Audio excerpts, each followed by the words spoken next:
Cyrielle Sarah Cohen. Bonjour à toutes et à tous et bienvenue sur Radio J. Ravie de vous présenter cette nouvelle émission aujourd'hui jusqu'à 16h30 avec mon invitée parolière, auteure, compositrice et interprète française, révélée par sa participation au spectacle musical Un été 44, mais aussi bien sûr représentante de la France au concours de l'Eurovision en 2021 avec sa chanson Voilà, devenue depuis la révélation féminine de l'année lors de la cérémonie des victoires de la musique 2022. Vous l'avez compris, Barbara Pravi vient nous voir aujourd'hui pour son manifeste poétique Lève-toi aux éditions Julliard et c'est l'occasion, comme toujours, de découvrir notre invitée sur Radio J. 15h, 16h30, Cyrielle Sarah Cohen. Radio J. Bonjour Barbara Pravi. Salut. J'ai décidé de démarrer cette émission avec cette chanson, pas parce que c'est la chanson de l'Eurovision qui, pour certains, vous représente, mais parce que voilà qui vous êtes et c'est ce qu'on a envie de savoir aujourd'hui sur l'antenne de Radio J, essayer de décortiquer un petit peu ensemble. Et donc bien sûr, on va parler de votre actualité avec ce manifeste Lève-toi, sorti aux éditions Julliard. On va le faire dans un instant. Mais d'abord, comme je viens de le dire, l'envie de découvrir qui est Barbara Pravi pour qui vous êtes au-delà de ce que vous faites. Barbara Pravi, ou devrais-je dire Barbara Pchevich, parce que je crois que c'est Pievich, c'est comme ça que ça se prononce. Vous êtes née le 10 avril 1993 à Paris. Vous grandissez à Montmartre, aux Abbesses, si c'est bien cela, dans une famille d'artistes, autour de vos parents, français, d'origine serbe de votre père, iranienne de votre mère. Et avant de rentrer dans les profondeurs de qui vous êtes, j'ai envie de dire que l'actualité nous sert depuis hier, parce qu'il y a eu une fusillade dans une école de Belgrade en Serbie, 9 morts, 8 écoliers, une jeune Française parmi les victimes. Le meurtrier n'est autre qu'un élève de 14 ans qui avait planifié visiblement son acte. Et puisque ce manifeste prône l'amour et que ce pays vous tient forcément à cœur, on va le voir dans cette émission, je voulais vous faire réagir. Vous me l'apprenez. Alors j'avoue que je regarde très peu les médias parce que je trouve ça tellement anxiogène et la vie est déjà beaucoup trop difficile, je trouve, pour qu'on en plus en fait on pourrait nous offrir des choses très jolies à voir parce qu'il se passe des choses merveilleuses dans le monde tout le temps et on choisit de nous montrer que les choses horribles, comme si l'humanité était terrible et donc je trouve je l'apprends et j'en suis désolée et je sais pas trop ce que je peux dire parce que faudrait que je me renseigne un peu dessus. Évidemment. Mais bon, non, ce qui est certain, c'est que c'est dramatique, quoi. On va comprendre pourquoi je vous amène par là, parce que c'est triste finalement de voir que si tôt, il y a des prédominances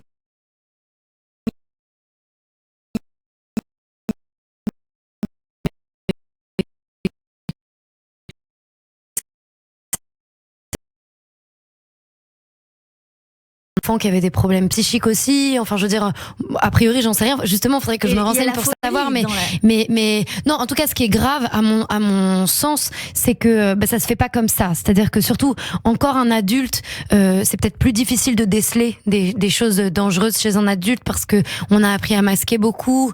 On a un visage. Généralement, les gens ont un visage de société, un visage privé, etc., public, privé, etc. Chez les enfants, c'est moins le cas. Donc peut-être ce qui est grave et un peu terrifiant, c'est de se dire que il aurait dû y avoir des adultes pour déceler un comportement déviant ou dangereux chez ce gamin de 14 ans et aussi se demander le pauvre, en vérité, qu'est-ce qui se passe dans son cœur et dans sa tête pour qu'il en vienne à buter autant de monde. Enfin, c'est un peu flippant quand même.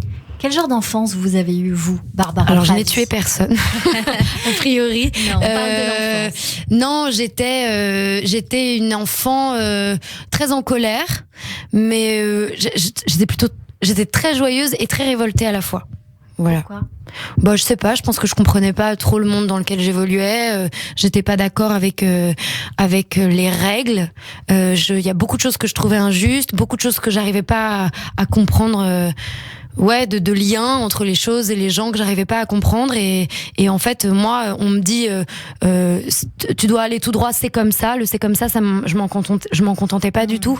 Et toujours pas aujourd'hui. Mais quand on est enfant, on nous impose des choses et on n'a pas trop le droit de poser des questions. Ou alors, quand on en pose, on est un enfant chiant. Ou alors, parfois, les adultes n'ont pas la réponse. Et du coup, ils s'énervent. Enfin, en tout cas, les professeurs, c'était beaucoup comme ça avec moi.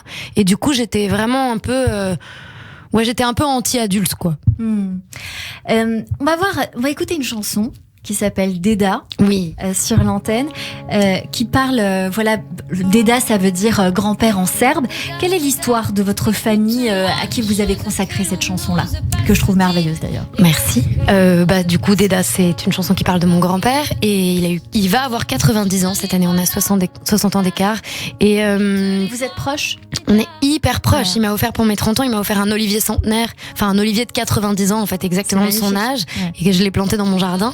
Du coup, voilà, c'est l'idée de la transmission, quoi. Ça raconte son histoire, c'est-à-dire que c'est un homme qui, du coup, est né à Belgrade, en Serbie, qui, pendant le règne de Tito, a voulu partir. Il a pris un train, il avait pas le droit de partir de son pays, donc il est devenu exilé. Il est arrivé en France. Son idée, c'était d'aller aux États-Unis, donc d'obtenir un visa pour partir aux États-Unis, mais ça mettait énormément de temps. Et entre-temps, il a réussi à s'inscrire en fac de biologie. Il parlait pas un mot de français. Et au bal de décembre, de fin d'année, il a rencontré ma grand-mère en lui mettant... Elle avait perdu sa chaussure sur la piste de danse. Et du coup, pour s'amuser, il a un peu joué à Cendrillon et il a fait essayer les chaussures à toutes les meufs qui étaient assises. Et en fait, évidemment, il savait que c'était à ma grand-mère parce qu'il lui manquait une chaussure. Et en fait, voilà, ils auraient dansé toute la nuit. Et puis, ils ont eu 5 enfants. Et puis plein de petits-enfants dont je fais partie. Votre papa. Exactement. Et voilà, on va parler de votre maman. Votre maman est inspectrice de l'éducation nationale, réserviste. Absolument. Ça veut dire quoi, réserviste? Ça veut dire qu'en fait, elle bosse avec l'armée, elle est très spécialisée en sport et elle s'occupe du devoir de mémoire. Exactement. Donc du coup, elle part régulièrement, par exemple en Pologne et à Auschwitz en fait, et elle va avec les équipes enseignantes. Donc vraiment, c'est pour les enseignants, pour leur permettre ensuite de pouvoir expliquer aux élèves véritablement la Shoah, toute la guerre, tout ce qui s'est passé pendant la guerre. Et dans quel cadre elle fait ça? Elle est en rapport avec le mémorial de la Shoah ou ça n'a rien à voir? Je crois que ça n'a rien à voir. Vous nous apprenez quelque chose de merveilleux. Il faudrait qu'on la reçoive. Elle est incroyable, ma mère. De toute façon, j'ai entendu qu'il y avait Raïm Corsia qui arrivait après. Ils se connaissent très bien. En fait, Raïm Corsia louait un appart au père de ma mère. Donc ils ont grandi ensemble. Donc et ils sont. Enfin, c'est très bizarre. Non, mais racontez-nous cette histoire. Non, mais en gros, donc la famille de Raïm louait l'appartement à mes grands-parents. Et donc ma mère a grandi à côté de Raïm, qui était juste un enfant comme un autre, quoi. C'était où? Comme elle. C'était à Meaux. Et donc voilà, ça n'a aucun lien, mais il n'empêche que ma mère, elle est très je sais pas très si important ça a pour pas de elle. lien, justement. Finalement, c'est assez fou. Mais écoutez, voilà, c'est une très belle histoire que vous nous racontez sur l'antenne de Radio J. On parle de votre maman. Est-ce que c'est elle ou peut-être votre grand-père, je ne sais pas, vous allez nous le dire, qui vous a donné le goût de la langue, de la verve, du nationalisme peut-être aussi, je ne sais pas, vous allez nous le dire, du sentiment d'appartenance en tout cas à la nation, parce que c'est ce que j'ai ressenti moi dans ce manifeste. La sensation justement de appartenir à un pays et de revendiquer comme ça une force en étant ensemble, main dans la main. C'est marrant. Alors c'est définitivement pas ma mère parce qu'elle est beaucoup trop lunaire pour ça. On peut la rencontrer, votre maman. Elle est vraiment archi sympa. Non, je pense que j'ai vraiment. Je pense que c'est vraiment. J'ai découvert la littérature un peu toute seule parce que je séchais beaucoup les cours, mais quand même je m'occupais. Donc j'écoutais de la musique. Oui, carrément. Pour moi, ça en aide beaucoup. Et voilà. Et c'est vraiment devenu. Il y a plein de gens qui regardent des séries, par exemple. Moi, j'arrive pas à me concentrer sur une série. Au bout de 10 minutes, je me fais chier. En revanche, bizarrement, quand je lis, je suis happée par les mots. Et depuis très longtemps. Donc ça s'explique pas, c'est comme ça, c'est vraiment des sensibilités, quoi. Et pour ce qui est de la nation, c'est marrant parce que d'un côté, je me sens très française dans ce que c'est beau d'appartenir à une nation, justement. Et d'un autre côté, d'abord, j'ai vraiment beaucoup d'origine. Et surtout, il y a énormément de choses en France que j'aime pas. J'aime pas non plus le mot de nationalisation. Parce que, en fait, je trouve que c'est très excluant. Et moi, j'ai l'impression que l'humanité l'humanité est une forme d'état, quoi, quelque part. C'est-à-dire que ce qu'il y a à l'intérieur des humains, la joie, l'humanité, ce qui nous relie, la foi, la croyance en l'autre, en plein de valeurs éthiques, quoi. Pour moi, c'est ça qui fait valeur de nation humaine. En gros. Et ça relie tous les peuples. Il se trouve que moi, ma langue, c'est le français. Mais peut-être que si j'étais italienne ou polonaise ou lituanienne, enfin, que sais-je, je pense que j'aurais cette même sensation d'appartenir à un peuple qui dépasse de bien loin les frontières qui ont été fabriquées par les humains, en gros. On va progresser vers ça dans cette émission parce que j'ai envie qu'on en parle. Mais d'abord, j'ai envie de savoir, Barbara Pravi, comment, au-delà de l'écriture, pour lequel vous avez un don évident, bien sûr, et que vous aimez, vous avez découvert votre voix. Sous la douche. Tôt? Oui, assez tôt. En fait, je pense que tous les enfants chantent. C'est un peu le truc joyeux des enfants. Et moi, j'ai toujours chanté juste. Ça, c'est sûr. Donc, du coup, oui, tôt. Mais bon, il y a des tonnes d'enfants et de jeunes et d'adultes et même de personnes plus âgées qui chantent juste. Et on n'en fait pas forcément un métier. Donc, moi, je pensais pas du tout que j'allais en faire mon métier. Et pourtant, c'est arrivé. En 2015, à 22 ans, vous signez votre tout premier contrat en maison de disques chez Capitol, qui reste d'ailleurs votre maison. Je viens de changer. Eh ben voilà, je ne le savais pas, mais qui vient en tout cas d'arriver. Ouais. Vous êtes resté très fidèle, en tout cas jusqu'à maintenant, avec cette transition. Et alors, vous enregistrez la version française du générique du film Heidi. C'est amusant parce que, comme il n'y a pas de hasard et que je ne le diffuse pas pour rien, j'y vois moi un parallèle avec l'amour que vous portez à votre grand-père. Puisque Heidi, elle évolue avec son grand-père dans les montagnes, elle s'en sépare, ça lui fait mal. Et je me suis demandé si vous y aviez pensé au moment d'accepter. Ce qui peut ne pas être le cas, mais aujourd'hui, en tout cas, on le voit. C'était pas le cas. Et c'est très juste finalement maintenant que vous le dites. Donc c'est très joli. Je ne sais pas si cette chanson a aidé, mais Valérie Zitoun vous repère, le producteur. Il fait en sorte de vous révéler dans le spectacle musical Un été 44 qu'il produit en 2016. Et on parle de ce rôle de Solange Duhamel. Un extrait. Solange Duhamel. Je suis couturière à Caen. J'ai grandi avec la guerre. Je ne me souviens même plus comment c'était avant. Avant que mon frère Jean ne parte en Angleterre. Avant que mon père et mes cousins ne sortent le soir en douce. Avant, quand je n'avais pas peur. Peur qu'ils ne rentrent pas, qu'ils soient arrêtés, qu'ils soient tués. Avant la guerre, qui nous a fait grandir un peu trop vite. Parfois, je rêve que tout est terminé. Que les Allemands sont partis. Et je peux reprendre mon enfance, là où je l'ai laissée. Et puis, je me réveille, et la guerre est là. Et mon enfance est partie. Forcément, Barbara Pravi, j'ai envie de rebondir. Est-ce que vous avez des points communs avec ce rôle ? Ah ouais, j'avais plein de points communs avec ce rôle. Il a vraiment, là où la personne qui a écrit le script s'appelle Anthony Souchet. C'était un metteur en scène incroyable et il avait vraiment écrit chaque personnage sur les interprètes. Et moi, j'étais une espèce de féministe avant l'heure. Je voulais porter des pantalons. Il y avait un côté très très révolution française un peu quoi. Et en fait j'ai toujours été comme ça. J'étais déléguée à l'école alors que j'allais pas en cours. J'ai toujours été un peu, j'allais dire syndicaliste, mais c'est pas le mot parce que pour moi encore une fois c'est galvaudé syndicaliste. Ça veut dire qu'on veut revendiquer tout et n'importe quoi alors que moi c'était vraiment un truc de j'ai des choses dans le corps et ça a besoin de sortir et c'est vraiment pour une quête de justice quoi. Et d'égalité, d'équité en fait entre les gens, entre les hommes et les femmes, entre n'importe qui, entre tous les humains. Voilà. On va le voir que tous les fils se tissent. Barbara Pravi, après cette expérience dans ce musical, 3 EP, dont le premier, et je vais m'intéresser à ce genre de choses, vous allez voir, en 2017, qui porte votre nom, avec un premier single dévoilé, Pas grandir. Ce titre sort quand vous avez 24 ans, déjà une beauté intemporelle sur le clip, qui ne vous donne pas d'âge. Pourquoi vous ne vouliez pas grandir, Barbara Pravi ? Et peut-être pourquoi vous ne voulez toujours pas grandir ? Si je veux, maintenant, je suis hyper contente. Franchement, j'ai eu 30 ans, j'ai eu mes premières rides au coin des yeux et je les ai nommées. Elle se voit quand je souris. Et je les ai nommées.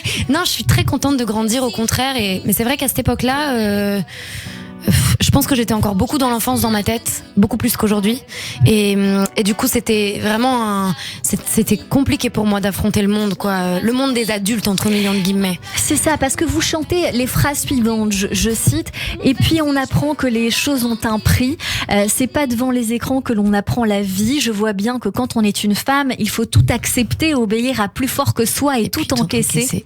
Je veux des amants et pas des maîtres, car moi je ne veux pas me soumettre. Barbara Pravi, il y a cette notion de liberté et en fait, oui, de féministe un peu en lutte, peut-être avant l'heure, je ne sais pas, à 24 ans on peut être tout à fait féministe et même plus tôt. Oui, surtout aujourd'hui les femmes et les hommes sont féministes beaucoup plus tôt, mais à cette époque-là c'était pas trop le cas encore. Ouais. Et donc du coup même moi ma réflexion elle était pas du tout construite, c'était plutôt tout était basé sur des sensations et des expériences. Oui. Le fait qu'être adulte c'est tout accepter. Oui, et puis par exemple typiquement sur ces phrases-là, je vois bien que quand on est une femme il faut tout accepter, obéir à plus fort que soi et puis tout encaisser. Ça parle juste de quand j'ai signé chez Capitol à l'époque avec le patron de l'époque, quand il m'a vu arriver, j'avais les cheveux très longs dans le clip qui a fait que j'ai signé et je m'étais rasé la tête ce jour-là et j'arrive et le premier truc qu'on m'a dit le jour de ma signature c'est mais t'es pas bonne en fait, et puis ensuite on m'a mis à ce qu'on appelle au placard, c'est-à-dire que je n'ai pas fait de musique, j'étais signée dans un label qui ne me produisait pas, peut-être parce qu'il voulait mettre quelqu'un d'autre en avant, parce que j'étais pas visuellement la nénette qu'il attendait de recevoir dans son bureau. J'avais des tatouages sur les mains et les cheveux rasés et donc il s'est dit il y a plus de tatouages aujourd'hui. Et il s'est dit et il s'attendait à avoir une petite nénette de 20 ans jolie en mini-jupe avec les cheveux longs et qui dirait oui à tout, quoi. Et en fait c'est malheureux, mais c'est de moins en moins le cas, et vraiment de moins en moins le cas, mais bon, je veux dire, la période des producteurs véreux et dégoûtants elle est pas du tout terminée, quoi. Oui, et c'est dur d'être une femme dans le métier de la musique. Bon, aujourd'hui c'est dur d'être un artiste tout simplement, je pense. Mais oui, de toute façon tout est plus dur quand on est une femme, c'est pas vrai que et malgré les consciences qui changent, malgré évidemment il y a des milliards de changements de société qui sont pour le mieux, mais malgré ça c'est de toute façon plus dur d'être une femme, évidemment. Par la suite, Barbara Pravi, vous allez écrire pour des personnes, vous allez notamment travailler encore une fois pour des jeunes. Vous coécrivez les chansons Bim Bam Toi chantée par Carla. Ensuite il y a une autre chanson qui est J'imagine interprétée par Valentina, qui représente la France au concours Eurovision de la chanson junior. Ça je ne sais pas si les gens le savent vraiment, en tout cas c'est en 2019 et 2020. Ces deux titres cartonnent. Bim Bam Toi c'est repris des millions de fois sur TikTok, c'est le premier TikTok d'or parce que maintenant on parle beaucoup de TikTok, et l'autre arrive en première place du classement de l'Eurovision. Pendant ce temps, le comité de l'Eurovision vous tanne pour vous présenter, mais vous dites pas oui tout de suite. Non, je dis carrément non. Mais en fait, c'est pas du tout mon truc, moi, la télé, l'Eurovision, tout ça. Je dis souvent que si j'avais voulu faire ça, c'est-à-dire être artiste pour être connue, j'aurais sûrement tenté ma chance à The Voice ou des émissions comme ça, mais en fait c'est pas un truc, c'est pas que j'aime pas ces émissions, je trouve qu'elles peuvent être formidables pour plein de gens, pour certains, mais bien sûr, mais moi c'était pas du tout mon endroit et je l'ai toujours su, et de la même manière je pense que l'Eurovision c'était pas mon endroit non plus à la base, seulement il y a eu le Covid, il y a aussi eu la conscience, d'abord je pouvais pas bouffer, j'avais pas d'argent, j'étais serveuse et avant le Covid j'étais encore serveuse, donc il y avait aussi une espèce de réalité de vie, quoi, financière. Il fallait bien que je puisse rien que pouvoir gagner de l'argent suffisamment pour pouvoir aller en studio. Donc on parle d'avoir un salaire normal, quoi, décent. Et je me suis dit là, à un moment donné, Barbara, il faut vraiment se poser les bonnes questions. T'as envie de faire ce métier-là, t'as une occasion incroyable alors que tout est bouché puisque c'est le Covid et puis vous étiez une artiste, mais pas comme on pourrait dire par exemple Lazara aujourd'hui, qui avait déjà vraiment bien démarré, qu'on connaissait entre guillemets. Bien sûr. Là, vous sortez totalement de l'ombre. Ouais, complètement. Ouais. Donc il s'était passé tout ce que vous avez dit, mais c'est des petits événements à des petits moments. Ça avait jamais fait de grandes. Vous étiez connue comme parolière dans le milieu de la musique. Oui, et aussi un petit peu grâce aux Journées de la Femme, parce que j'avais fait des réécritures qui avaient quand même bien marché, mais ça restait assez confidentiel. Ouais. Exactement. Ouais. Je faisais pas de concerts, enfin bon. Donc du coup voilà. Donc du coup j'ai décidé de faire l'Eurovision. Et du coup voilà. Et justement voilà. Vous représentez la France au concours Eurovision de la chanson 2021. C'est à Rotterdam, aux Pays-Bas, avec cette chanson, une prestation que beaucoup qualifient dans le ton de Pia, visualisée par Valérie Zitoun, qui n'avait pas tort, ou même de Barbara que vous adorez, je crois. Peut-être d'ailleurs que votre prénom vient de là, je ne sais pas. Je crois pas, ils ont tiré au sort. Ils ont tiré au sort. En tout cas, ils avaient forcément mis le prénom dans le plateau. Vous atterrissez en 2e position du podium. Dans quelques jours, ce sera au tour de Lazara qui flirte aussi avec Piaf. Et je me suis demandé si c'était pas un peu du réchauffé. Qu'est-ce que vous en pensez ? Je pense qu'on s'inspire tous les uns des autres. Et surtout, je lui souhaite beaucoup de courage. Parce qu'en fait, quelle que soit sa chanson, quelle que soit la nana, moi je trouve que c'est une nana assez forte. Déjà, je lui souhaite plein de bien, mais c'est surtout que, en fait, c'est très dur de faire l'Eurovision. Mais c'est ce que j'allais vous demander, Barbara Pravi, parce que Lazara est assez critiquée d'après la pièce pour sa dite attitude de star. Mais bon, si on n'est pas une star, faire l'Eurovision, c'est quand même compliqué. Il faut quand même croire un peu en soi. Après, l'envers du décor, on le connaît pas. Mais l'Eurovision, c'est une grosse pression. C'est l'enfer. Franchement, c'est l'enfer, c'est hyper dur. Moralement, c'est dur. On n'est pas du tout préparé à ça. Peut-être dans les autres pays, ils sont mieux préparés. Mais en France, on n'est pas du tout préparé à ça. C'est jeter... En fait, c'est jeter quelqu'un dans la fosse au lion, quoi, réellement. Et moi, j'ai beaucoup de chance parce que je suis très bien entourée aujourd'hui. Ouais. Et surtout, j'ai beaucoup d'idées, donc j'ai des barrières. C'est-à-dire qu'il y a des choses que j'accepterais jamais de faire.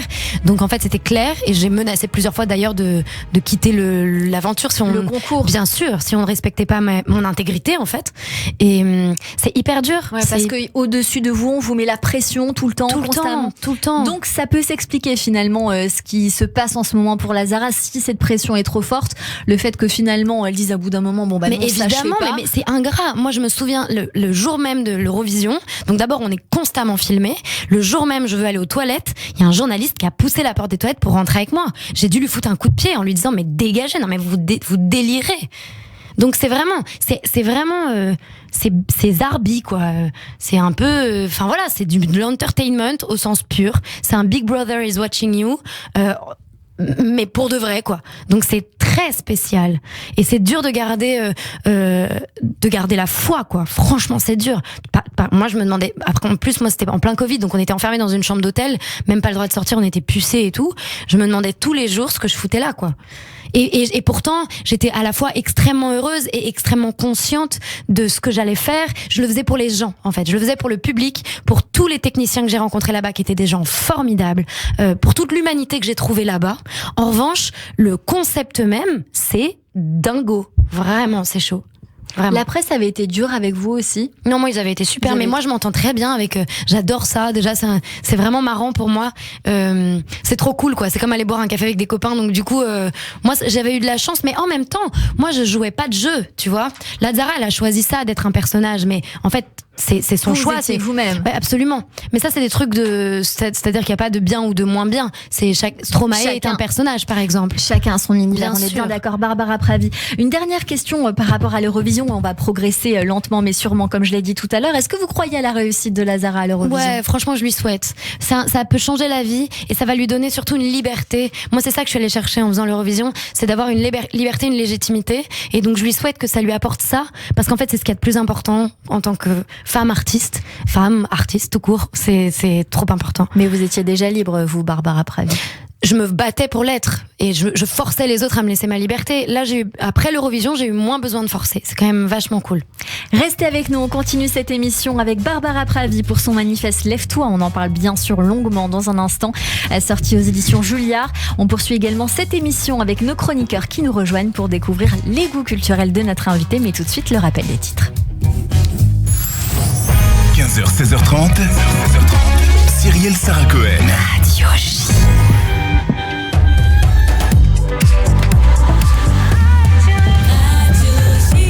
– 15h30 sur Radio J. Bonjour et bienvenue si vous venez de nous rejoindre tout de suite. Le rappel des titres avec Alexandra Sénigou.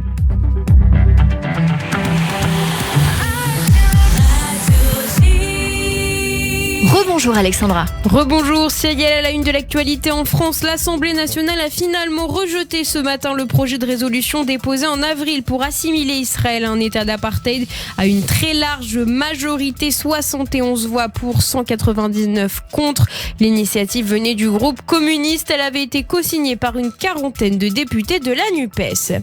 Au chapitre sécuritaire, un nouvel attentat à l'arme blanche a fait un blessé ce matin à Khawara en Judée-Samarie. La victime est un jeune jeune homme israélien qui a été blessé à l'épaule. Le terroriste palestinien qui l'a poignardé a été neutralisé. C'est une femme et elle aurait été grièvement blessée. Politique, nouvelle journée de mobilisation contre la réforme judiciaire en Israël. Cette fois-ci, l'accent est mis sur la protestation autour du projet de loi d'exemption visant à dispenser les ultra-orthodoxes de servir dans l'armée. L'actualité en France, le président Emmanuel Macron est à Saintes pour présenter la réforme du lycée professionnel. Il souhaite allonger les périodes de stage en entreprise de 50% et rémunérer les stagiaires. La guerre en Ukraine, la Russie a de nouveau frappé l'Ukraine avec des drones iraniens. 18 drones sur 24 ont été abattus au-dessus de Kiev. Selon des sources ukrainiennes, la capitale a été visée pour la 3e fois en 4 jours. Et merci beaucoup Alexandra Sénigou. On vous retrouve dans 30 minutes à 16h pour le journal complet. Tout de suite une très courte pause et c'est la suite de notre émission avec Barbara Pravi et mes chroniqueurs qui nous rejoignent sur Radio J. Radio J. Radio J. Steve Nadjar.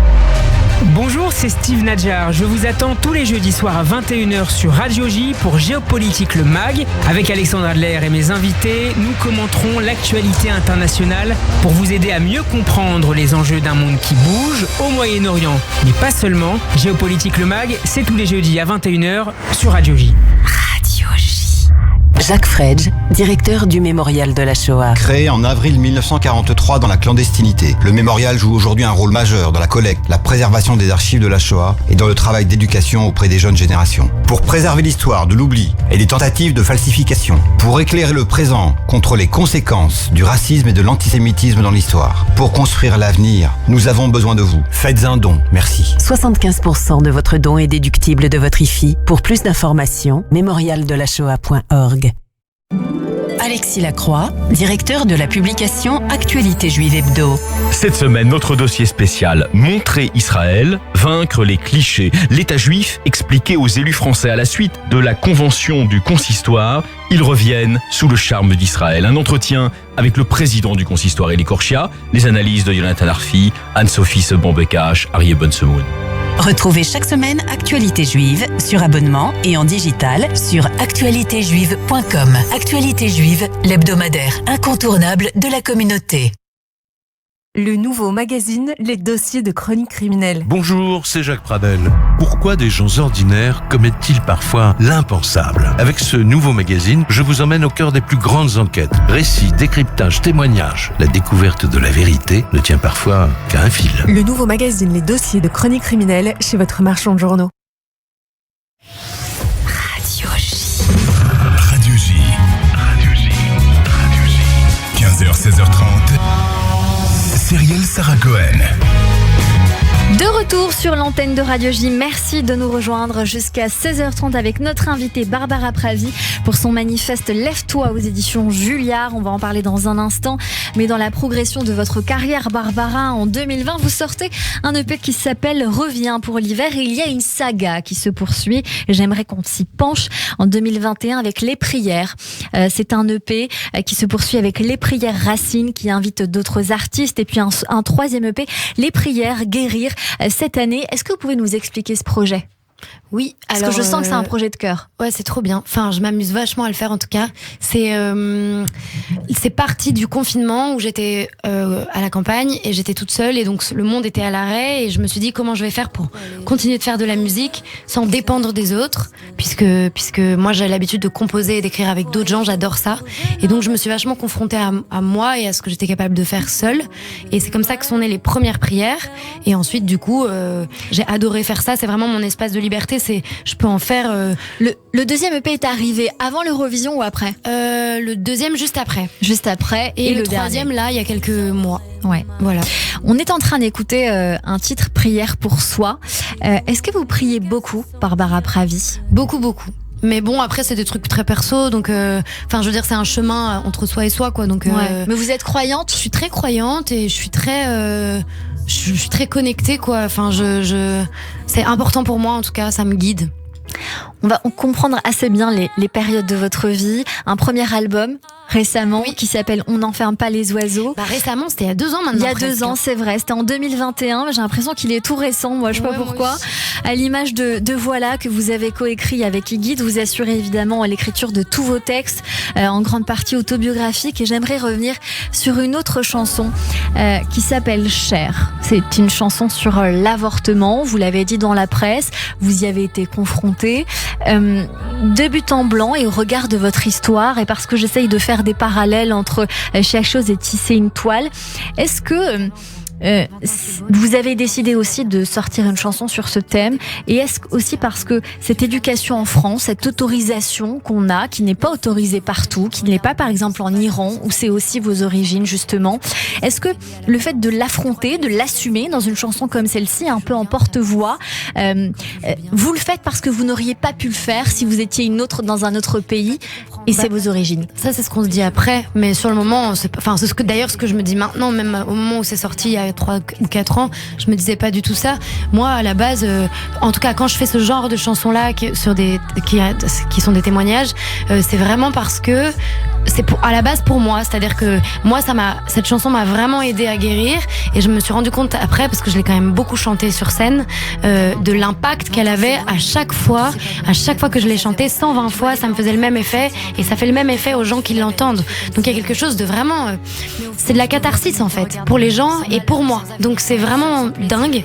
Et après, bien sûr que si on parle de ce qui se passe en Iran, mais pas qu'en Iran, à peu près dans tous les pays du monde où les paroles sont muselées, que ce soit pour les femmes, pour les homosexuels, parfois pour les hommes, enfin je veux dire pour n'importe qui n'a pas le droit de parole, je crois que n'importe quel humain dans les pays plus libre qui prend la parole, quelle que soit cette parole, c'est déjà une parole qui est politique, c'est déjà une parole qui a de l'importance, parce que dans des pays frontaliers parfois, ou dans des pays pas très loin finalement, comme en Iran, les femmes et certaines autres personnes n'ont pas le droit de parler.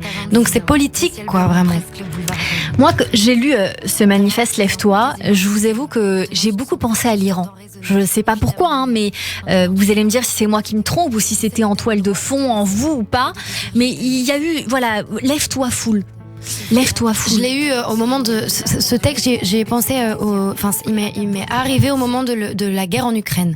Donc l'Iran, c'est arrivé beaucoup plus tard, et tout était déjà terminé dans ce bouquin, les illustrations, tout au moment de l'Iran. Mais évidemment que ça a une résonance, mais c'est dramatique en fait, le fait que ça ait une résonance, parce que ce qui se passe en Iran, c'est complètement hors norme, quoi. Et en même temps, il y a une forme de, j'en ai beaucoup parlé.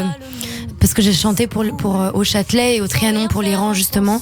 Et qu'est-ce que vous avez chanté? J'ai chanté Lève-toi. On est en train d'écouter. Et il y a une forme de magie dans ce qui se passe là-bas. C'est-à-dire que c'est tellement grave la répression que maintenant dans la rue, les hommes et les femmes ensemble s'allient et ils sont prêts à perdre la vie pour défendre, pour demander leur liberté et pour espérer que des gens qui ne soient pas forcément leurs enfants, qui soient leur peuple en fait, quels que soient les gens de ce peuple, leur futur soit libre. C'est incroyable. C'est-à-dire que c'est ne plus avoir d'ego au point d'accepter de mourir pour sa patrie. C'est sensationnel. Ouais. C'est pas arrivé chez nous depuis la Révolution française, quoi. Et c'est ce à quoi vous appelez finalement, je pense, Barbara Pravi. Quand on écoute les paroles qu'on est en train d'écouter, vous dites lève-toi foule, ne regarde pas le monde qui s'écroule sans rien faire, en pensant qu'à ta gueule, sans bouger, sans t'armer de conscience, ne laisse pas t'installer la violence, le rejet de l'autre et l'ignorance, que nos voix ensemble se soulèvent et nos mains unies enfin nous révèlent. Je crois que dès le début, en fait, il y a tout. Bien sûr. Alors après, ce qui se passe en Iran, c'est violent. Moi, j'appelle pas du tout à la violence et j'appellerai jamais à ça. C'est plutôt réveiller sa conscience, quoi. Je crois que, encore une fois, si on était conscient des humains qu'on a en face et de la similarité et du fait qu'on est vraiment fait pareil et qu'on n'est pas grand chose, quoi. Et ben peut-être qu'on aurait moins envie de se faire du mal. Peut-être qu'on respecterait vraiment ce truc qui dit qu'il faut faire à l'autre ce qu'on veut pour soi. Ça a l'air débile, mais en fait ça l'est pas du tout, quoi. Barbara Pravi, est-ce que vous pensez, pas pourquoi je vous pose cette question, peut-être aussi parce que j'ai appris à vous connaître tout du long, est-ce que les femmes sont actrices de ce changement? Est-ce que c'est à nous de faire notre première révolution pour embarquer les hommes avec nous, ou on doit le faire ensemble? Non, je pense qu'on doit le faire ensemble. Je pense que c'est vraiment... Enfin, après, j'aimerais bien avoir des visions sur le futur, mais j'ai l'impression que c'est... Non, au contraire, je trouve ça très fatigant. De plus en plus, on essaye de tout mettre dans des boîtes. Les hommes, les femmes, on met les homosexuels de côté, on met tout de côté. Pour moi, il y a quelque chose qui réunit l'humanité entière. C'est quoi ? Mais c'est une espèce de conscience d'être humain, d'exister, de l'autre. Enfin, je sais pas, c'est dur à expliquer, quoi, mais c'est... La conscience de vivre dans un monde, on n'est rien, quoi. On n'est rien et on est tous rien, alors autant être rien ensemble. Et dans ce manifeste, vous dites l'amour n'est pas qu'un joli mot, l'amour est plus puissant que tout, l'amour se donne par tout le corps, l'amour se donne dans toutes les langues, il n'a ni frontières, ni couleurs, ni odeur, ni violence, ni loi. L'amour est ce qu'il restera. Tout ce que les mondes nous lèguent, l'amour est la racine, l'amour est la sève, l'amour est la réponse, l'amour est le poème qui défiera le temps, qui unira l'humain, qui enterrera les guerres, qui fera sourire les durs, tenir les malheureuses et résister les flammes. Lève-toi foule pour l'amour, lève-toi foule, je t'aime. Cette foule à qui vous demandez de vous lever, est-ce que vous avez un message à lui dire aujourd'hui, outre le fait qu'il faille s'aimer, parce qu'on sait que parfois l'amour ça ne suffit pas malheureusement et dans toutes les situations de la vie, pour que justement les états d'esprit, les consciences se disent qu'aujourd'hui il faut changer, il faut retrouver peut-être des valeurs, il faut s'apprécier les uns les autres, il faut se respecter. Oui, c'est un peu complexe parce que je pense qu'il y aurait 1000 choses à dire et à faire, mais je pense qu'il faut commencer par avoir beaucoup de douceur envers soi et avoir beaucoup de douceur envers les gens qu'on croise au quotidien, si on veut commencer par quelque chose, à mon sens. On va poursuivre cette émission avec vous, Barbara Pravi. On va découvrir toute la culture du moment ou d'avant selon vos goûts et on part au théâtre. Et mes acclamations, mon enthousiasme, viva notre bienfaiteur! Olé! Olé! Et tout de suite, on part au théâtre avec Emma Scali qui est avec nous par téléphone aujourd'hui. Bonjour Emma. Bonjour Cyrielle. Alors aujourd'hui, vous allez nous parler de poupées persanes, je crois. Tout à fait. Bonjour Barbara Pravi. Bonjour. Bonjour. Alors aujourd'hui, oui, je voulais, Barbara, vous parler d'un spectacle qui s'est joué à guichet fermé 2 saisons de suite dans le Off à Avignon et qui vient de recevoir 2 Molières, dont celui de l'autrice francophone vivante. Il s'agit des poupées persanes de Aïda. Tout à fait. Vous la connaissez ? Je la connais un peu, ouais. J'ai pas vu la pièce malheureusement. J'avais très envie d'aller la voir, mais je connais un petit peu Aïda, ouais. Eh bien, vous pourrez aller la voir en fait à la rentrée à Paris parce que ça va être repris au théâtre de la Pépinière à la rentrée prochaine. Donc la mise en scène, elle est de Régis Ballet, donc avec Aïda Asgharbadeh, mais également Camélie Fier, Aziz Kabouche, Toufan Malouferi, Sylvain Mosso et Ariane Mourier. Alors Emma, est-ce que vous pouvez bien sûr nous dire en quelques mots quelle est l'intrigue de la pièce ? On va savoir. Mais bien sûr. Alors, dès le début de la pièce, en fait, on entre dans le territoire du conte, des récits que l'on se transmet de génération en génération. Puis on plonge de plein pied dans un voyage à 2 vitesses qui confronte 2 époques et 2 pays. L'Iran, dont vous parliez tout à l'heure, mais des années 70 cette fois, et la France à l'aube de l'an 2000. Habilement construite, en fait, l'intrigue fait dialoguer les époques et les situations. Entre le passage au prochain millénaire dans un chalet d'Avoriaz, où une curieuse famille recomposée découvre la neige, la fondue et les joies du dance floor, et les aventures de 4 jeunes étudiants qui inventent l'amour entre mathématiques, musique et poésie, rien de commun en apparence, et pourtant d'une scène à l'autre. On passe d'un pays à l'autre, d'une époque à une autre. Les décors mobiles participent à la fluidité des enchaînements et le récit nous entraîne peu à peu dans les zones de turbulence de l'histoire, la grande histoire, entre la chute du Shah d'Iran et l'arrivée au pouvoir du régime islamique, et la petite histoire. Parce que de péripéties en aventure s'entrelacent peu à peu 2 récits qui dévoilent une histoire familiale, enfouie sous les silences et les non-dits, sous la souffrance et les déchirements. Or, ces 2 histoires, la petite et la grande, s'emboîtent selon le principe des matrioshkas, ces petites poupées russes, d'où le titre de la pièce. Chacune s'ouvre pour en découvrir une nouvelle, jusqu'à la tragédie la plus cruelle enfermée dans le cœur et le ventre de la mère, dont l'amour et la mémoire servent de lien entre les étapes du récit, un récit en fait qui nous emmène sur des territoires émotionnels puissants. Ah là, vous nous avez donné quelques infos. Alors, on imagine bien, Emma Scali, que les larmes vont être un peu versées. Oh oui, les larmes vont être versées. Vous avez raison, Cyrielle. Et en même temps, on rit.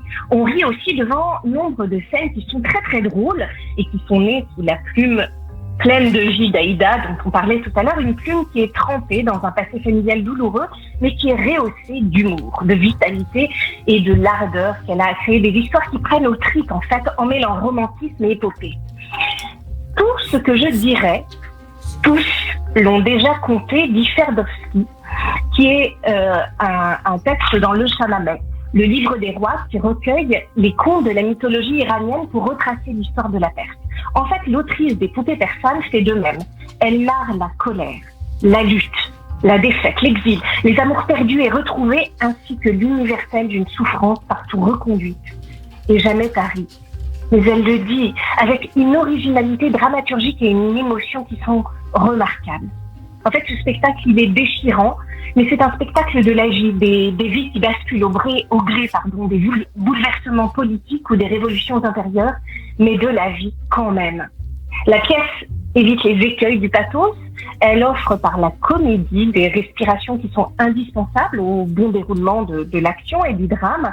Et en fait, l'équilibre est partout remarquable, notamment grâce aux comédiens qui sont extraordinaires et qui réussissent avec brio à nous faire passer du rire aux larmes, tandis que la mise en scène joue d'inventions ludiques et fantaisistes pour souligner une réalité qui est, ma foi, terriblement angoissante. Merci beaucoup Emma Scali. Alors je rappelle que les Poupées persanes viennent de recevoir 2 Molières, vous nous l'avez confié et puis on l'a vu bien sûr. Le spectacle se joue actuellement en tournée dans toute la France. Il sera de nouveau programmé à Paris à la rentrée prochaine. Ce sera au théâtre La Pépinière du mardi au samedi à 21h. L'occasion d'y aller peut-être avec Barbara Pravi. Et vous Emma, vous avez en préparation pour la saison prochaine une pièce de théâtre, un seul en scène. Et pour retrouver toute votre actualité bien sûr de comédienne et d'autrice, on peut aller sur votre Instagram qui est Emma Scali officielle. Merci Emma. Merci beaucoup Cyrielle. Merci. Et merci à vous. Merci beaucoup. Allez tout de suite la chronique émotion de Nicolas Rafal. L'émotion de Nicolas Rafal. Radio J. Bonjour Nicolas. Bonjour Cyrielle, bonjour Barbara Pravi. Bonjour. Eh bien dans cette chronique dans laquelle on se balade au gré de vos goûts culturels afin de découvrir voilà qui vous êtes. Tout d'abord en musique, ça vous va ? Beaucoup de propositions assez variées, on va écouter des petits bouts, on entre dans votre playlist. Voici votre premier choix que nos auditeurs vont certainement, tout comme moi, découvrir. Temples, dernier album Exotico.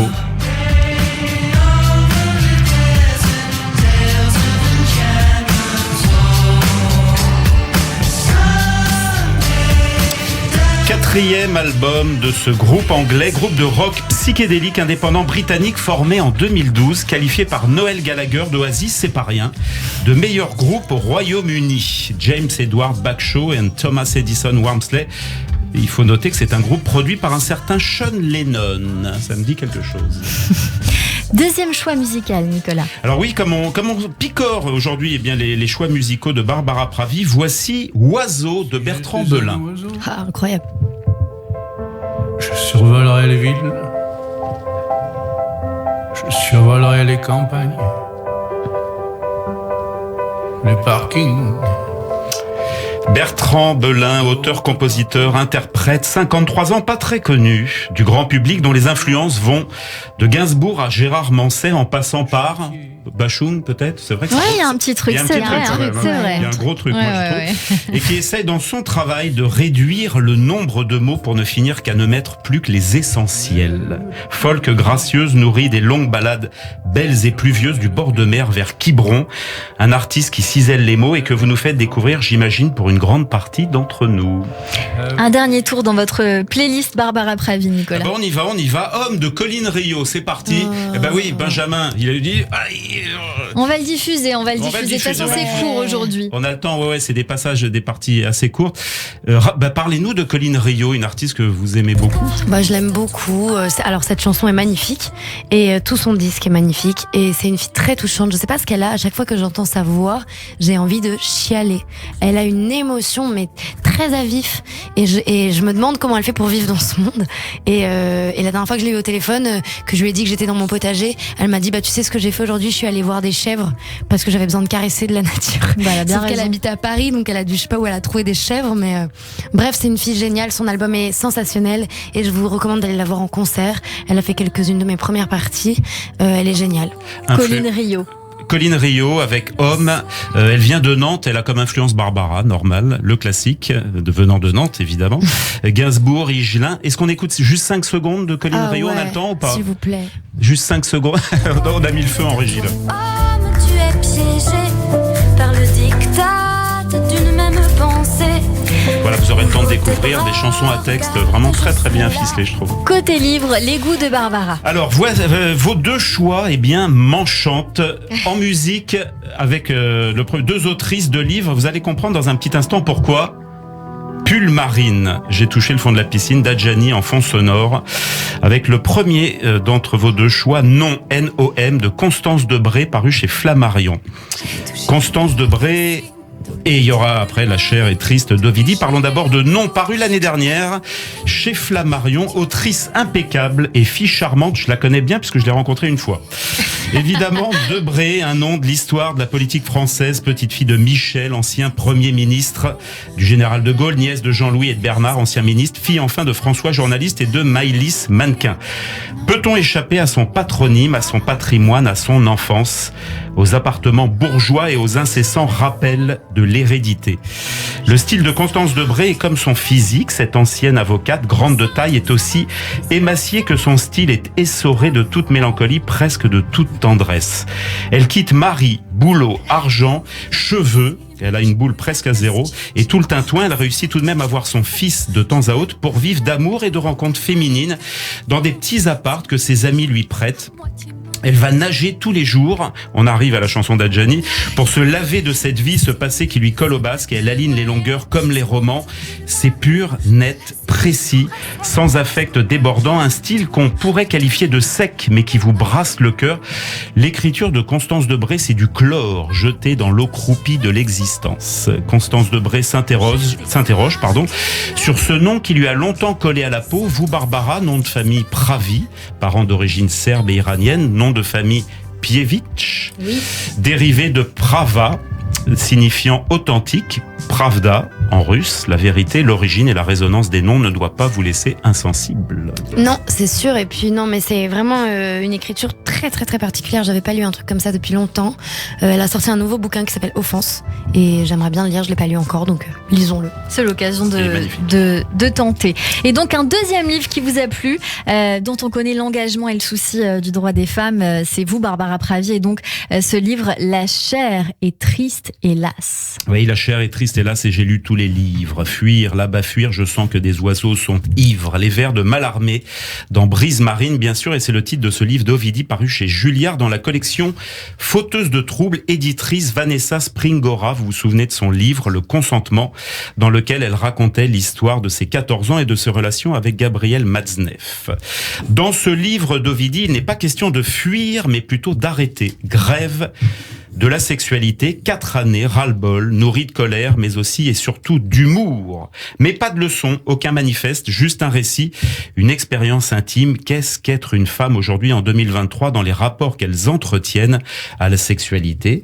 Cette ancienne actrice du cinéma X, il y a une vingtaine d'années, reconvertie dans le documentaire, le podcast et ici le livre, est peut-être bien placée en tant que spécialiste de l'intime et du rapport au corps pour savoir de quoi elle parle quand elle s'exprime sur la phallocratie des métiers du cinéma pornographique et sur le sentiment de prédominance d'une performativité d'un sexe sur l'autre. Je cite Ovidie, à tous ces sacrifices pour rester coté à l'Argus, à toute cette mascarade destinée à attirer le chaland ou à maintenir le désir après des années de vie commune, cette servitude volontaire à laquelle se soumettent les femmes hétérosexuelles pour si peu de plaisir en retour, sans doute par peur d'être abandonnées une fois fripées comme ces vieilles filles qu'on regarde avec pitié. Un jour, j'ai arrêté le sexe avec les hommes. Plutôt pas mal écrit quand même. Dur aussi. Dur, ouais. Ouais, un peu dur. Ouais, moi, j'aime beaucoup Horry dans ce bouquin parce que je suis quasiment d'accord avec rien. Mais par contre, c'est ça qui est génial. Voilà, c'est qu'en fait, ça permet de former sa pensée. En même temps, c'est extrêmement bien écrit. En même temps, c'est un témoignage. Donc, c'est l'expérience de cette femme-là, de son regard qui est juste, puisqu'en fait, c'est vraiment des choses qu'elle a vécues. Donc c'est absolument juste. Moi, c'est pas ma façon à moi de vivre la féminité et même l'amour, mais c'est tellement intéressant justement de pouvoir confronter. C'est en même temps tellement bien écrit que c'est vraiment intéressant, drôle, et ça fait quand même se poser beaucoup de questions qui sont importantes de se poser, quoi qu'il advienne. Donc moi, j'ai beaucoup aimé ce livre. Je l'ai lu très facilement. Affûter sa pensée. Ouais, complètement. Côté cinéma. Un coup de poing, Disco Boy, dont on écoute la musique, un film sorti en salle hier, je crois, oui, c'est même sûr, et que notre invitée, Barbara, a particulièrement apprécié. Premier long de l'italien Giacomo Abruzzese, qui, comme son nom l'indique, doit, à mon avis, venir des Abruzzes, au bord de l'Adriatique, au-dessus du talon de la botte, donc, et qui a mis 10 ans à le monter. Synopsis: pour fuir sa Biélorussie natale, Alexei rejoint la Légion étrangère et est envoyé en mission dans le delta du Niger. Il y fait la rencontre d'un jeune révolutionnaire, Jomo, qui tente de s'opposer aux compagnies pétrolières qui ont ravagé son village, mais rêve également d'être danseur, d'où le titre du film. Un mot sur ce delta du Niger, sur la côte atlantique de l'Afrique, ravagée par le déversement permanent des hydrocarbures dans le sol et le fleuve.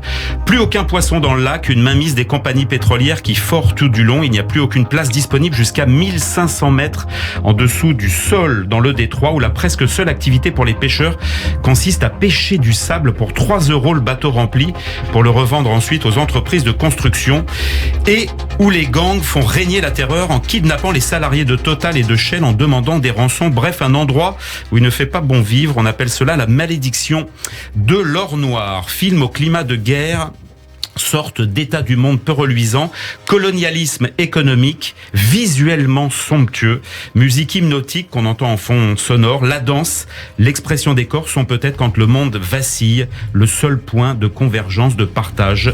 Et surtout, il y a Franz Rogowski, l'acteur allemand qui joue le soldat de la Légion étrangère et qui vaut, si tant est qu'on aime le militaire au tablier et à la barbe de la Légion étrangère, son pesant non pas de cacahuètes mais de pétrole. Merci beaucoup Nicolas Rafal. Vous l'avez vu? Je l'ai vu hier et j'ai beaucoup aimé. Visuellement, c'est vrai que c'est sublime. C'est une grande leçon de cinéma, quoi. La musique est de Vitalik et c'est vraiment assez sensationnel parce que c'est très étonnant sur ces images-là. C'est presque dissonant et c'est ça qui est sublime. Il est vraiment très fort. Enfin, c'est quelqu'un que j'admire beaucoup et que j'aime beaucoup. Et alors, à mon goût, il y a un tout petit truc de scénario où on comprend pas toujours tout, mais c'est rattrapé par la beauté des images et par la poésie. Il y a beaucoup de poésie.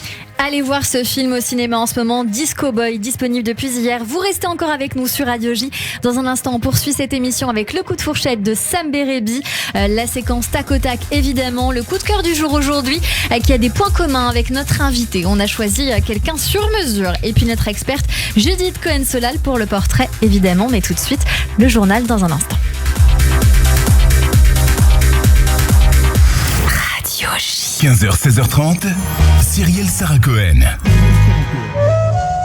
Depuis plus de 120 ans, le KKL reconstruit le pays d'Israël. Parcs, forêts, réservoirs d'eau, infrastructures, programmes éducatifs.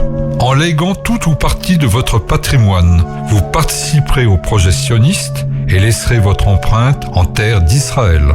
Contactez en toute discrétion le KKL et demandez Linda. KKL 01 42 86 88 88 et sur le site kkl.fr. L'association d'amitié et entraide franco-marocaine, sous l'égide du Conseil des communautés juives du Val-de-Marne, vous emmène au Maroc du 7 au 14 juin. Marrakech, Essaouira, Meknès, Rabat. Pèlerinage, Iloula de Rabbi Yehuda Ben Attar Hafez le 7 juin, Shabbat plein à Casablanca. Le prix, 1650 € par personne, tout compris. Hébergement en hôtel 5 étoiles, vol, visite, repas cachers sous le contrôle du Beddin de Casablanca. Réservation 06 19 70 00 87. Victor Vince, directeur général du MDA France. La campagne IFI est d'une importance capital pour nos secouristes. Ils ont besoin de matériel médical, de véhicules médicalisés et d'équipements qui les protègent lors de leurs interventions. Faites votre don au MDA France et bénéficiez d'une déduction fiscale à hauteur de 75% sur votre impôt. Soyez les partenaires du Magen David Adom. Pour vous accompagner dans votre démarche, mda-france.org ou 01 43 87 49 02.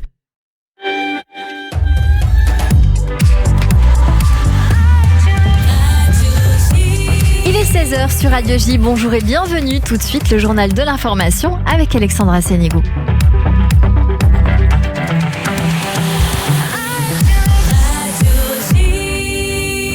Bonjour Alexandra. Bonjour, c'est égal à la une de l'actualité en France. L'Assemblée nationale a finalement rejeté ce matin le projet de résolution déposé en avril pour assimiler Israël à un état d'apartheid à une très large majorité, 71 pour 199 contre. L'initiative venait du groupe communiste. Elle avait été co-signée par une quarantaine de députés de la NUPES.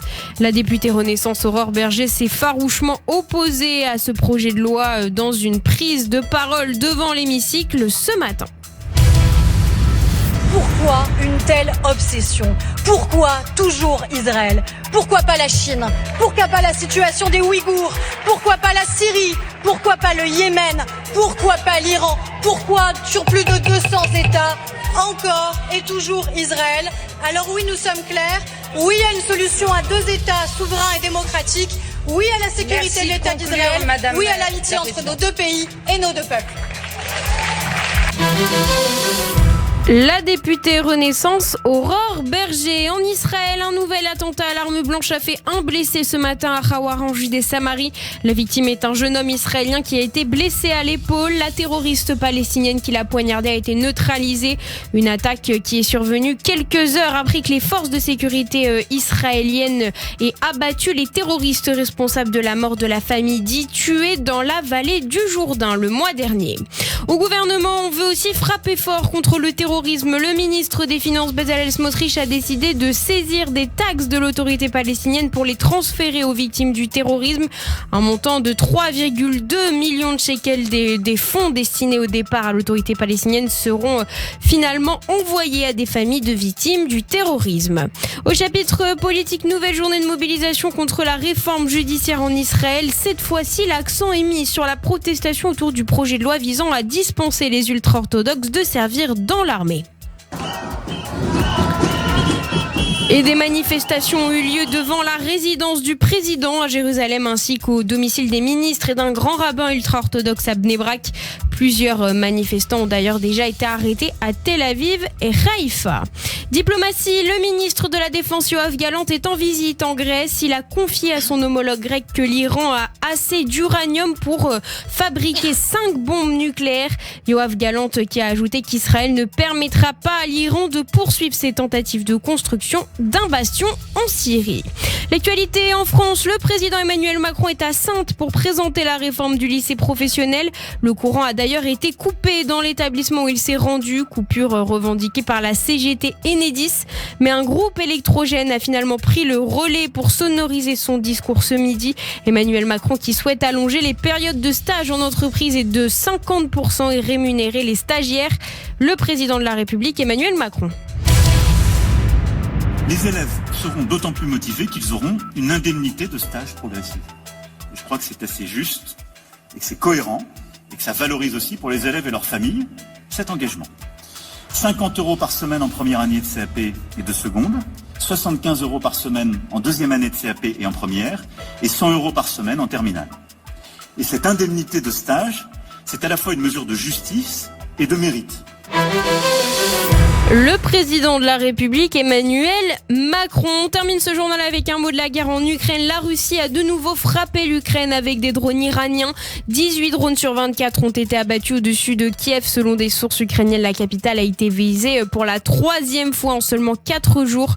Côté diplomatie, le président ukrainien Volodymyr Zelensky est en ce moment aux Pays-Bas. Il visite la Cour pénale internationale dont le président a émis un mandat d'arrêt contre Vladimir Poutine pour crimes de guerre présumés lors de l'invasion. Et merci beaucoup Alexandra Sénigo. On vous retrouve demain à partir de 14h sur l'antenne de Radio J. En attendant, la suite de notre émission dans un instant avec mon invitée Barbara Pravi sur Radio J. Radio. Radio J. Radio J. Bonjour. Le 6-9, Léa Moscona. Retrouvez-moi tous les matins avec mes chroniqueurs et mes invités de 6h à 10h au menu politique, culture, société, santé, judaïsme et histoire. On est dans l'air du temps tous les matins de 6h à 10h. Radio J. Et si vous vous laissiez surprendre par vos prochaines vacances ? Embarquez avec MSC Croisières pour un voyage inoubliable de 11 nuits vers Israël et découvrez Haïfa et Jérusalem en passant par l'Italie, la Grèce et Chypre. Profitez vite de nos offres à partir de 849 € par personne. Conditions en agence de voyage ou sur msccroisières.fr. MSC Croisières, découvrez le futur de la croisière. Le nouveau magazine Les dossiers de chronique criminelle. Bonjour, c'est Jacques Pradel. Pourquoi des gens ordinaires commettent-ils parfois l'impensable ? Avec ce nouveau magazine, je vous emmène au cœur des plus grandes enquêtes. Récits, décryptages, témoignages. La découverte de la vérité ne tient parfois qu'à un fil. Le nouveau magazine Les dossiers de chronique criminelle chez votre marchand de journaux. Montez le son. Vous écoutez Radio J. Radio J.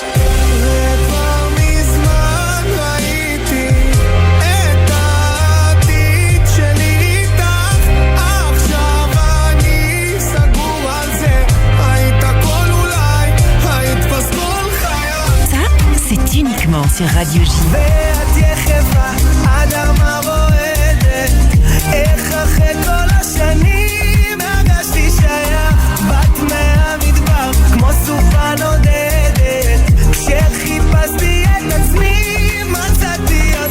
La journée s'annonce bien, vous écoutez Radio J.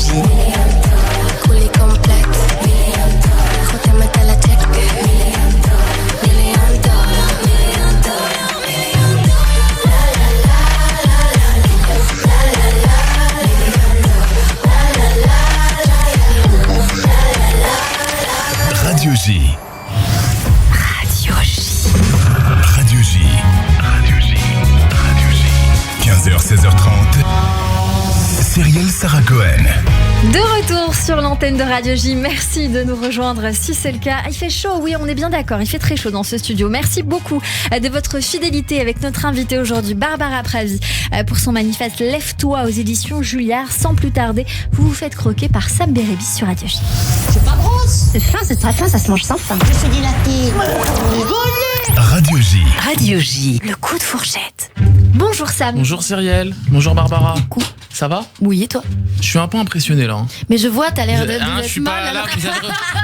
Tout va bien. Vous avez représenté la France à l'Eurovision. C'est fou. Oui. C'est une pression de fou quand même. Oui. Même moi, représenter ma classe quand j'étais délégué, c'était. C'est chaud, je comprends. J'étais pas ouf, hein, franchement. Sam, Barbara était déléguée. C'est vrai ? Mais j'étais une très mauvaise déléguée, mais j'étais déléguée quand même. Ah, vous étiez déléguée ? J'avais envie, quoi. Ça se voit, vous avez le look de première de classe. Oh putain, j'étais la dernière de la classe. Ah ouais, c'est beau, vous étiez le gang, vous étiez la. Non, mais vous avez pas du tout le look de la première de la classe en plus. J'ai dit ça parce que vous avez pris des notes pendant la chronique de Emma. C'est vrai. Je me suis dit, là, c'est un truc de. Mais c'est bien, c'est. Je suis devenue première de classe, c'est vrai. Mais quelle observation. Non mais c'est vrai, j'ai vu d'ailleurs vous avez terminé deuxième à l'Eurovision. Bon, c'est frustrant, vous auriez pu terminer premier.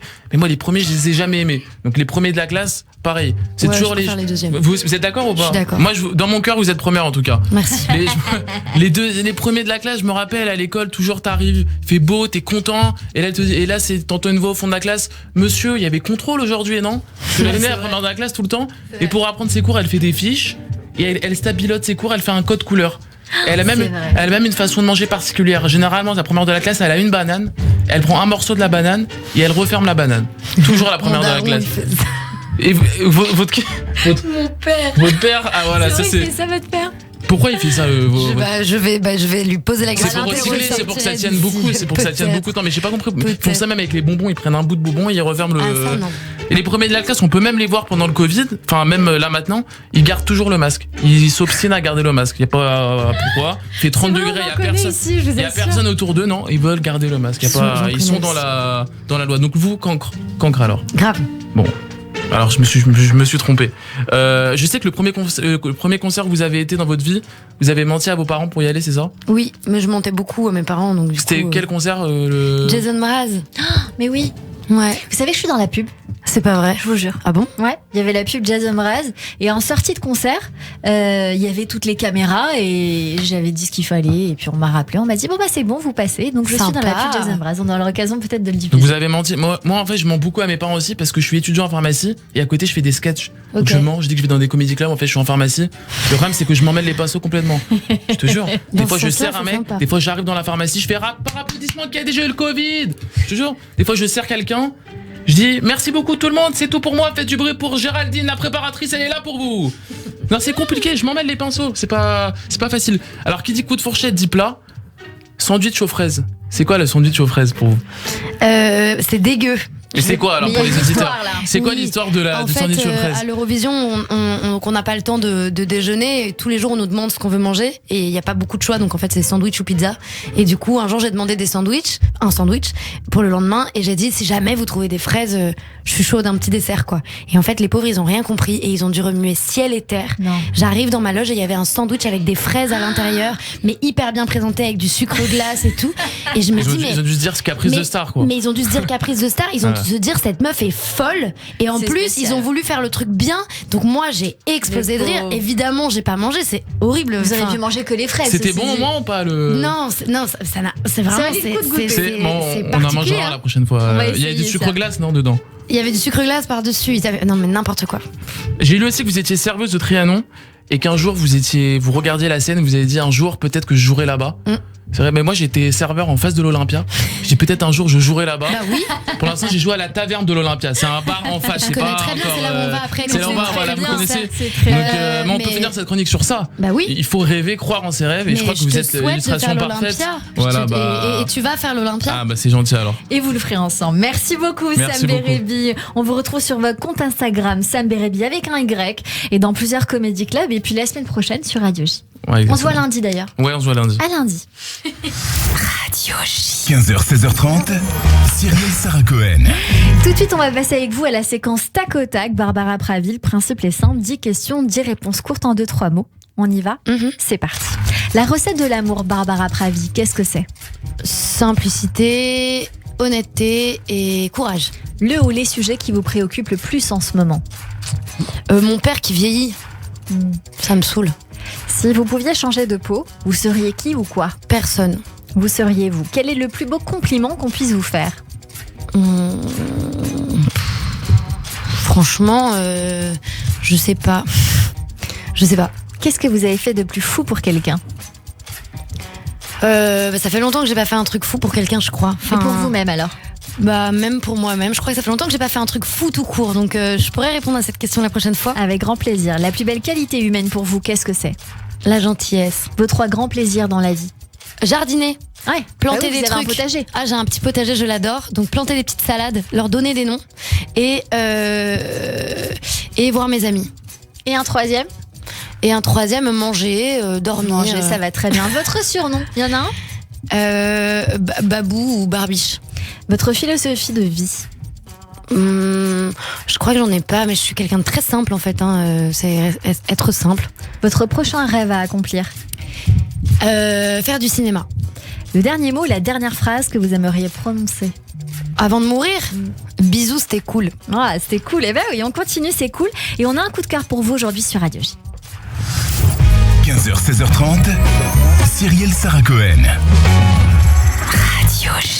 Et dans un instant, on découvre un coup de cœur en direct qui a le don, comme vous, d'aimer et d'être un poète. Barbara Pravi, qui a de grandes similitudes avec vous, puisque lui met aussi des manifestes en chansons. Il s'agit de Louis Arlette pour son EP Sacrilège, sorti le 28 avril. On découvre Tristesse, ça devrait vous parler, d'Alfred de Musset. On écoute et on en parle avec notre invité. J'ai perdu ma force et ma vie, et mes amis et ma gaieté. J'ai perdu jusqu'à la fierté qui faisait croire à mon génie. Quand j'ai connu la vérité, j'ai cru que c'était une amie. Quand je l'ai comprise et sentie, j'en étais déjà dégoûté. Et pourtant elle est éternelle. Et ceux qui se sont passés d'elle Ici-bas ont tout ignoré.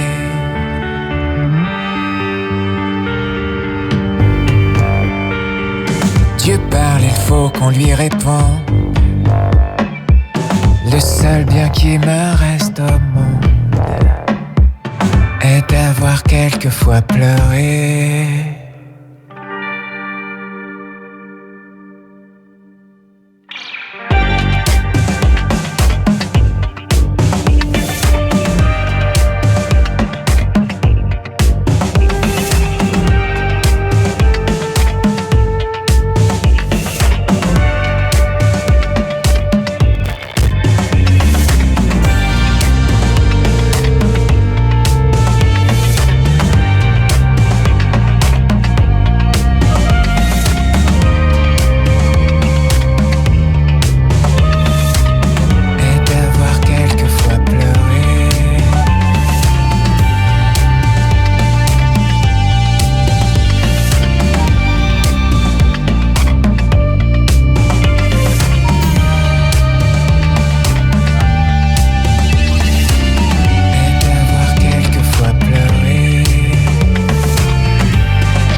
Sur l'antenne de Radio J. Bonjour Louis.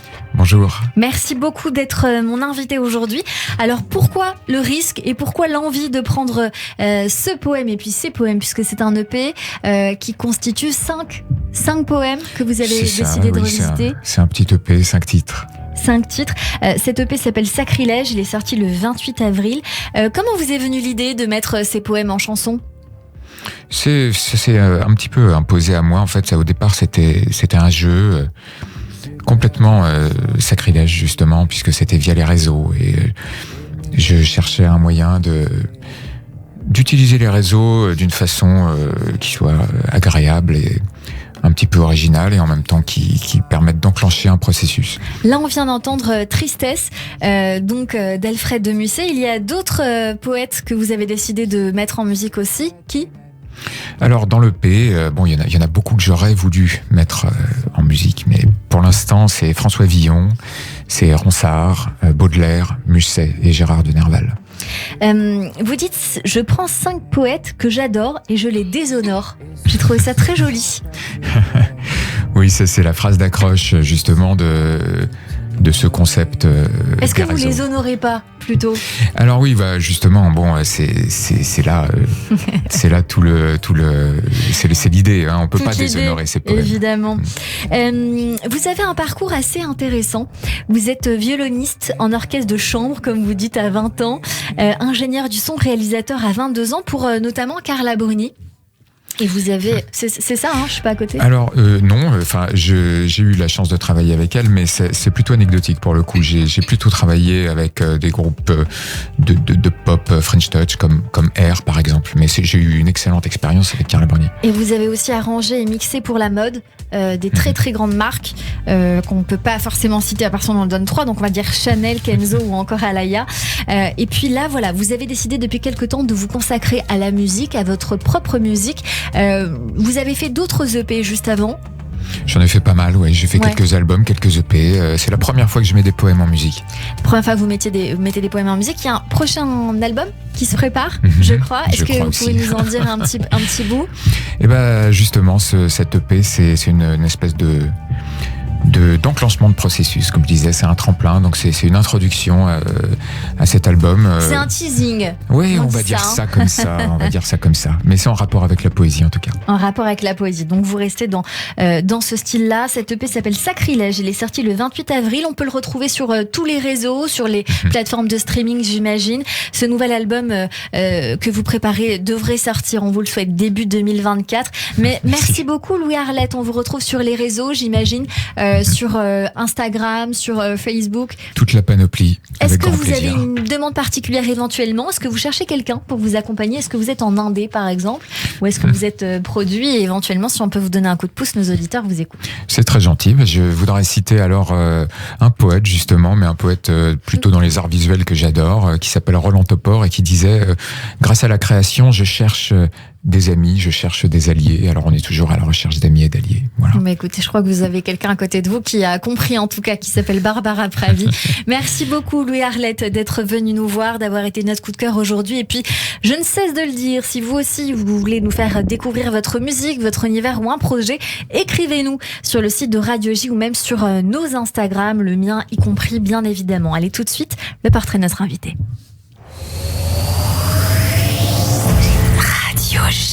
Radio J. Le portrait psychologique. Comme toujours à la fin de cette émission, Barbara, on a pour habitude de débriefer un petit peu ces minutes que nous avons passées ensemble. À ma gauche, je vois plein de feuilles A4 rédigées, écrites comme ça par Judith Cohen-Solal. Bonjour Judith. Bonjour Cyrielle. Un regard évidemment alors avec vous Judith, puisque vous avez pris des notes. Alors qu'est-ce qu'on retient ? Comme toujours. Alors qu'est-ce qu'on retient ? D'abord, on a en face de soi une jeune femme d'apparence très juvénile, comme ça, très presque ado, je ne sais pas, avec une posture, je sais pas, dans le parler, dans la posture. Je vous entends parler. Il y a un petit côté comme ça, Kaira, comme on disait. Kaira, vous trouvez ? Un petit peu comme ça là. Elle dit des gros mots au milieu de l'émission. Elle a si, il y a un petit côté, mais moi je pense que c'est une manière de se présenter. Moi je dirais à l'aise. Très à l'aise. Il y a un petit côté comme ça, très franc. Voilà, franc parler. Allez, on va dire ça. On sent que voilà, vous êtes très combattante. Il y a un petit côté joyeux et généreux parce que voilà, vous parlez beaucoup des autres, de l'amour, de donner aux autres, des humains. Vous dites que vous faites beaucoup plus partie de l'humanité ou d'une nation humaine que de nationalités différentes. On le comprend parce que votre histoire, elle est quand même faite de beaucoup d'origines. Déjà la Serbie et l'Iran, et d'origine quand même pas très simple. Et moi j'entends un peu comme ça peut-être ce qui s'est passé, parce que vous racontez à la fois une enfance qui a l'air joyeuse et sympathique, et à la fois beaucoup de colère. Je me suis arrêtée sur le fait que vous avez dit que vous aviez beaucoup menti à vos parents quand vous étiez ado. Et je me suis dit, à la fois, vous êtes tellement direct. Alors, j'ai pensé à autre chose et je me suis dit, y a des enfants qui mentent à leurs parents parce qu'ils se soucient de préserver leurs parents. Et ils n'ont pas envie de leur donner des soucis. Ils n'ont pas envie de rajouter... ce qui est déjà peut-être une histoire difficile, parce que finalement, quand même, l'un qui vient de Serbie et l'autre d'Iran, vous avez parlé de votre grand-père avec des questions d'exil. Il est parti, il s'est sauvé. Le côté iranien, c'est compliqué d'y aller. Il se passe des choses terribles. Et moi, je crois que derrière cette apparence très comme ça gaie et avec des mots qui ont l'air presque un peu naïfs, parce que vous parlez d'amour, l'amour d'abord, l'amour entre les hommes. Moi, je crois qu'il y a donc quelque chose qui vous a attrapé, même si c'était pas dans le quotidien comme ça parler, qui est cette histoire un peu compliquée et qui est faite de beaucoup d'injustices. Donc on sent d'ailleurs, vous dites que vous étiez très en colère quand vous étiez jeune. Là aujourd'hui, vous avez très envie de lutter contre les injustices, contre ce qui se passe et qui n'est pas, ce que vous dites. D'ailleurs. C'est intéressant parce que vous avez dit que ce qui vous dérange le plus là, c'est que votre père qui vieillit et ça vous saoule. Alors j'entends. Et puis vous aviez dit aussi que vous étiez très attaché à votre grand-père. Donc j'entends que la question de la transmission, c'est un sujet très important, et que à la fois c'est peut-être pas si simple, puisque justement ça vient d'histoires à la fois douloureuses et puis d'histoires qui sont un peu coupées de leurs racines et de leurs origines dans des pays différents, des histoires un peu difficiles. Alors j'entends, et à côté de ça il y a ce côté comme si vous avez envie d'en rajouter peut-être un peu dans ce côté-là, c'est-à-dire très simple, vous avez votre philosophie de la vie, vous dites, j'en ai pas, moi je suis quelqu'un de très simple. Moi je crois que c'est beaucoup plus compliqué que ça. Vous êtes beaucoup plus compliqué. Mais chacun a une complexité en soi dans sa structure. Mais je crois que vous cherchez des bonheurs simples aussi pour apaiser quelque chose, pour réparer aussi peut-être l'histoire. Bon, je dis ça, après vous me direz ce que vous en pensez. Et puis ce jardiner, planter des salades. À la fois les textes que vous écrivez, ils sont quand même pas. C'est pas que fleur bleue. Vous menez des combats, féminisme, liberté. Vous avez beaucoup parlé de liberté, un désir de liberté. Et je pense que justement dans les pays où c'est vraiment la question tellement centrale, et ce que vous avez dit de très touchant sur les gens en Iran qui sont prêts justement à risquer leur vie, qui sont prêts d'ailleurs à perdre la vie pour quelque chose dont c'est même pas eux, qui vont. C'est des combats qu'on mène aussi pour ceux qui viennent après nous. Donc dans la transmission. Donc là, c'est comme ça que j'ai fait un petit peu le lien de tout ça en me disant que vous portez sur vos épaules quelque chose de pas si léger que ça, et vous le dites dans vos paroles, et on le sent. C'est pour ça que je pense qu'il y a ce décalage entre le côté juvénile et puis le côté des paroles assez profondes et de combats qu'on sent que vous menez. Alors sinon, vous avez dit une phrase, vous avez dit que vous étiez beaucoup croyante, que vous priez beaucoup. J'entends qu'en fait vous avez envie vous priez pour que ça aille mieux, pour que le monde aille mieux, et vous êtes assez tourné vers les autres, vous le dites, et vous avez dit je veux faire aux autres ce que je voudrais qu'on me fasse.